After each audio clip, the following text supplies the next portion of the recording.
money in politics. Okay. And so it's kind of on two strands. First of all, and I'll say it all once. First of all, you said that you supported tax subsidies for the oil companies being on the table. Yes, ma'am. When you answer, not yet, but when you answer, I want you to tell me what you would say about those, not just that they're on the table, whether you would actually vote for those to be taken away. And then the other piece of that would be, would you support repealing Citizens United versus FCC and passage of a constitutional amendment to allow real campaign finance reform to take big contributions from corporations and unions out of congressional and presidential elections? Okay.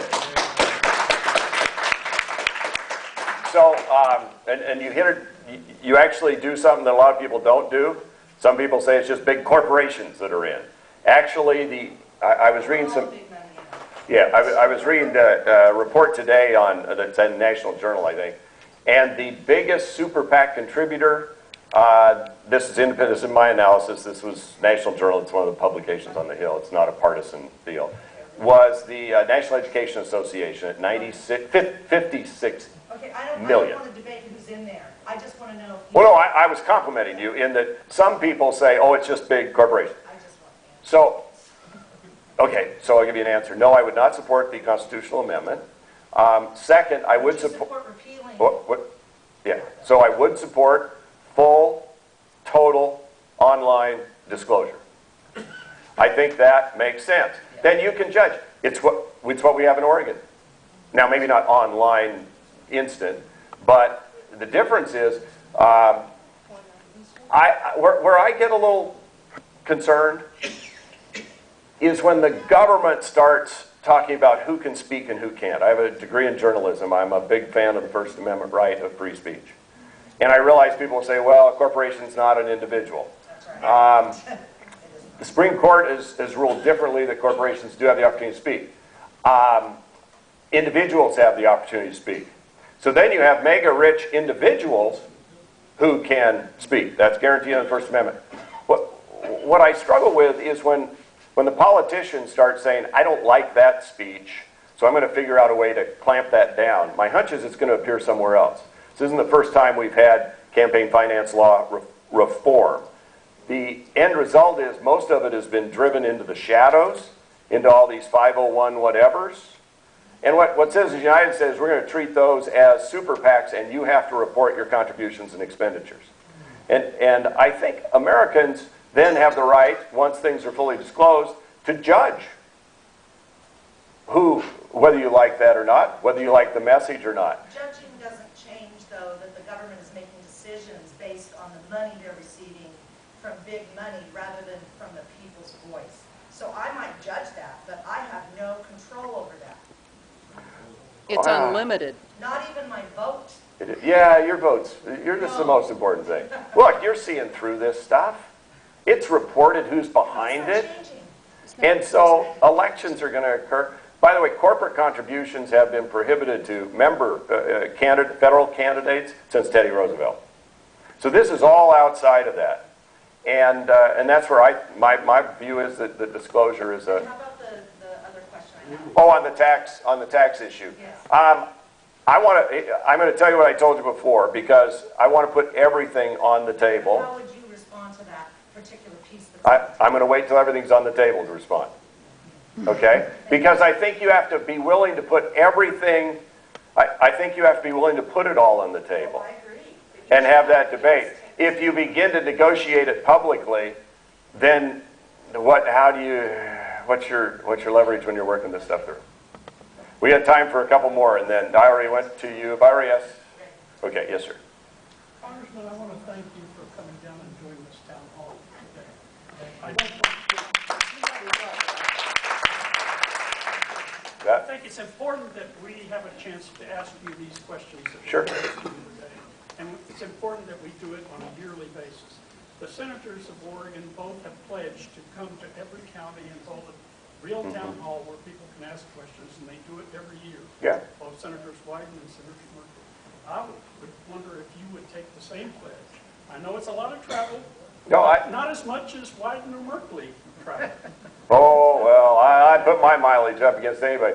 I've been to Jackson County 131 times. Yeah, but open No, I did that. town hall meeting. We'll do town halls.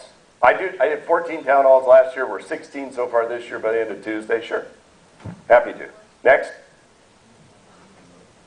Answer's yes. Thank you very much. My name is Jennifer Turner. I just would like to talk about your vote on this Paul Ryan bill, because really, in this time of problems, you showed Jeff Fighters comparing what we could save with tax cuts or what we could buy trying to... No, that was just the... It doesn't matter, but the point is poor people are having SNAP benefits and block grants now to states that get to decide. We know what kind of shape states are in. You told our Medicare recipients not to worry if they're over 55 years old, but the truth is they're enrolled privately in 2022, No, right? not- And that's well- a block grant to the states also. So if you live in Arizona, they can decide that if you're poor, you don't get a heart. Whereas luckily, if you live in Oregon, maybe we have a more progressive idea here and you can go ahead and get that surgery. Pell Grants. In this time when you talk about resources, what about our students? So now Pell Grants are dialed back. You just doubled student interest loan to pay off war debt. So I want you to address all of that, and then I'd like you to tell me how you feel about Iran. No, yes, maybe. So let me just catch breath here. What the chart I showed you was an example of the amount of money we now are obligated to spend to one country to pay the debt we already owe them. They hold that. That's our interest payment. It was a graphic way of trying to say it's a lot of money. Graphic choice, I would. All right, I'll welcome your input on a good one, you know. Try something other than bomb. Yeah, well, I'm just saying, this is not us buying bombers. This is what they get to do with the money, and they're building out their military now. They're developing forward. That's my point. They're using our money to build out their military. They're 11%, I think, of their GDP. Walmart is 11% of our GDP in a trade deficit with China. Walmart is... Okay, we got apples. Welfare costs. Okay. Walmart's back, This is a real issue. Oh, it is. My point is, you could make similar argument with Japan. You could make a similar argument with Russia, because we owe them debt payments. Okay? Are we communicating I here? don't have a misunderstanding, Paul. I didn't say you did. I'm sorry if you thought that. My point is, we owe Social Security, we owe the various countries or entities within those countries. We have to, it's an obligation. They bought our bonds, we got to pay them the interest. So are we now Egypt, and they're telling us that we have to cut food benefits and benefits to students, and we have to enroll our Medicare people in private insurance? Are they calling the shots? No. We're calling the shots. That's your budget vote, and Right. we just don't understand it, because Right. if you look at the people in this room, safety net is what we need in this country Yes. right now. Austerity Yes. doesn't work. And spending at the highest level of GDP since World War II, at 24%. So how do you feel about Iran? Well, okay. I think Iran poses a huge threat to the world. That we can afford to do. Well, wait.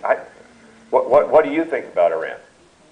I think it's a make-believe, once again, brought the public to create fear to maintain profits for Boeing and for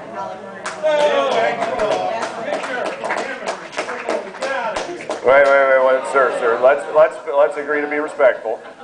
Let's agree to be And I think that respectful. we need to, when you talk about sacrificing our children to future debt load, we're sacrificing our children right this minute with fewer school days, with no health insurance, with the doubling of tuition interest for these students. How are we going to sell these houses when our graduating college students can't get out from under the So go back and look, and I voted for increasing Pell Grants pretty consistently. You just voted on the 6th. No, wait. Or Have you read the budget? I have it.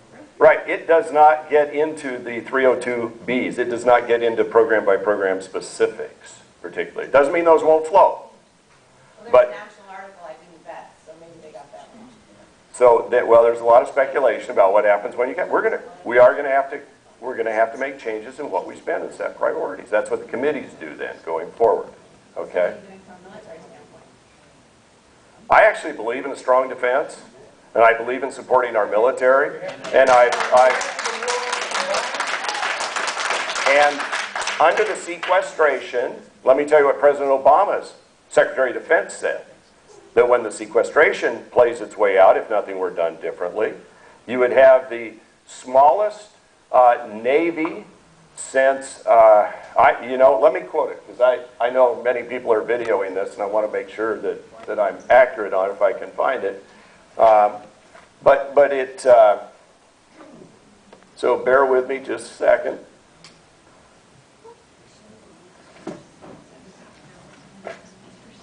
If I can find it quickly here. Secretary of Defense Leon Panetta.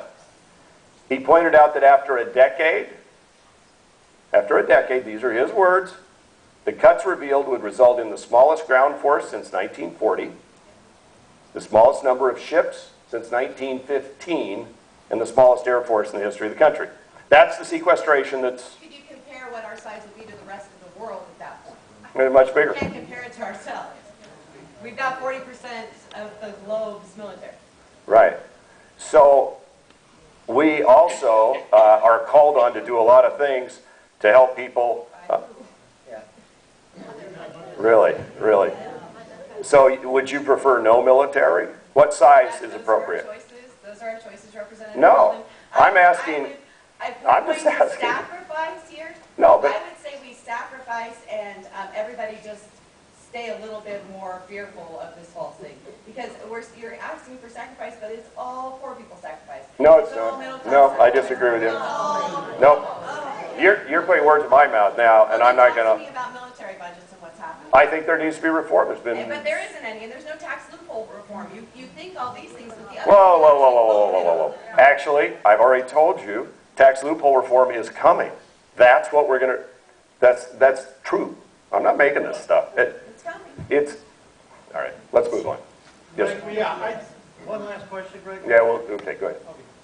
My question really is, I've lived here for 5 years, but I don't really know who you are and exactly what worldview you hold from which you deduce these decisions.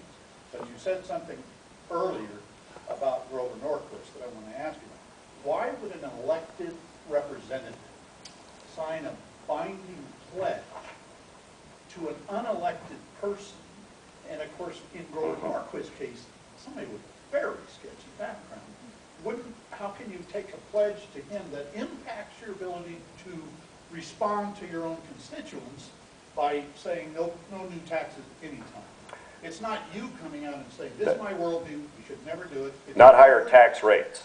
Tax rates, that's, okay. So, How do you, yeah, it's so- a contradiction. it's a philosophy I have. It's a, Sign a contract with No. an unelected, no.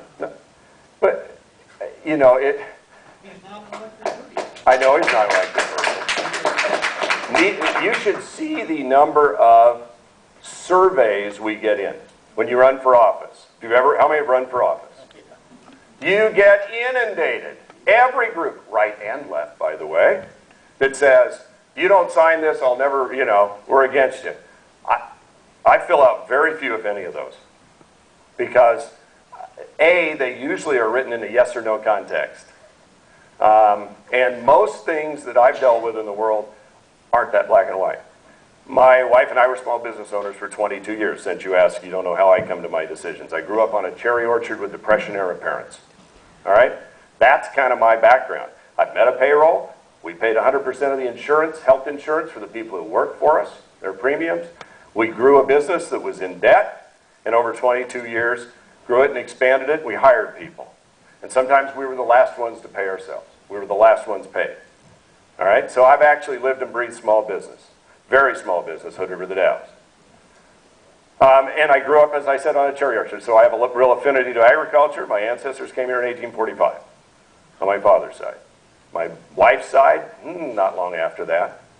Her dad used to manage plywood plants around here.